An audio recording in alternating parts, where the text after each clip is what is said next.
জুলাই আন্দোলনে আহতদের পঙ্গু হাসপাতালে দেখতে গিয়ে তখনকার প্রধানমন্ত্রী Sheikh Hasina no release no treatment বলে নির্দেশ দিয়েছিলেন কর্তৃপক্ষকে। এর ফলে আহতরা চিকিৎসা পাননি। শেখ হাসিনার বিরুদ্ধে ট্রাইব্যুনালে এই সাক্ষ্য দিয়েছেন আন্দোলনে আহত আব্দুল আল ইমরান। আর চিরজীবনের অন্ততের জন্য শেখ হাসিনাকে দোষী করে সাক্ষী দিয়েছেন পারভিন। জাভেদ আখতারের রিপোর্টে বিস্তারিত।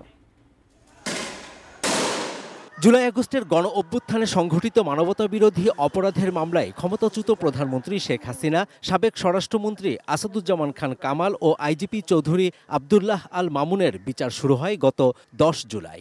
ওই দিন আন্তর্জাতিক অপরাধ ট্রাইব্যুনাল 1 এই তিনজনের বিরুদ্ধে অভিযোগ গঠন করেন। সেদিন গ্রেপ্তার থাকা একমাত্র আসামি চৌধুরী মামুন রাজসাক্ষী হন।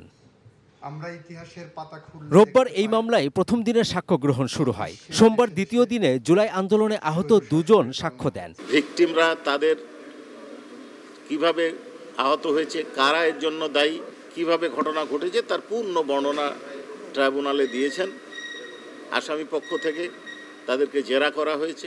ঢাকা কলেজের ছাত্র আবদুল্লাহ আল ইমরান তার বাম পায়ে গুলি লাগা এবং পরবর্তীতে চিকিৎসায় অবহেলার বিস্তারিত তুলে ধরেন আদালতে।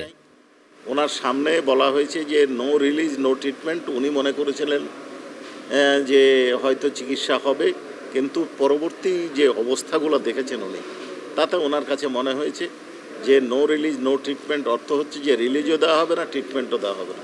পরে সাক্ষ্য দিতে আসেন আন্দোলনে চোখ হারানো 8 মাসের অন্তঃসত্ত্বা পারভিন। আদালতকে তিনি বলেন, রাজধানীর যাত্রাবাড়িতে পুলিশের গুলিতে আহত এক কিশোরকে বাঁচাতে গিয়ে তার বাম চোখে গুলি লাগে। ঢাকা মেডিকেল কলেজ হাসপাতালে তার চিকিৎসায় অবহেলার বর্ণনাও দেন পারভিন।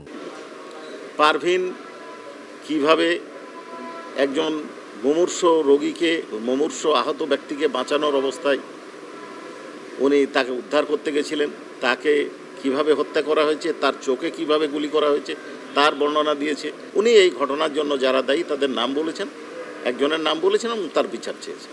ওনাকে যখন সাজেশন দেওয়া হয়েছে যে আপনি অসত্য কথা বললেন, তখন উনি বললেন যে আমার 2টো সন্তান আছে, একটা 9 বছর, একটা 4 বছর, তারা আমাকে দেখতে পাবে না, আর আমি অন্তঃসত্ত্বা, আমি এই অবস্থায় অর্থাৎ গর্ভ অবস্থায় কিভাবে মিথ্যা কথা বলব।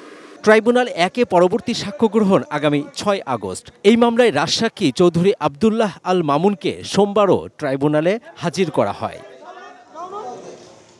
Javed Akhtar, ATN news, Dhaka.